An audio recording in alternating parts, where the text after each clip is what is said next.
കാട്ടുപോത്തിന്റെ ആക്രമണത്തിൽ ആദിവാസി സ്ത്രീക്ക് ഗുരുതര പരിക്ക്.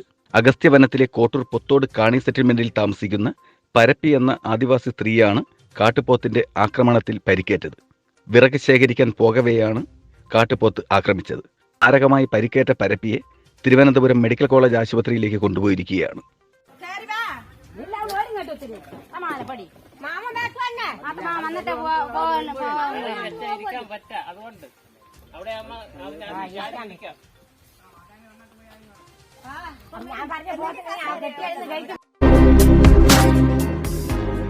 വാർത്തകൾ വിരൽത്തുമ്പിലെത്താൻ ഇൻസൈറ്റ് മീഡിയ സബ്സ്ക്രൈബ് ചെയ്യൂ, ലൈക്ക് ചെയ്യൂ, ഷെയർ ചെയ്യൂ.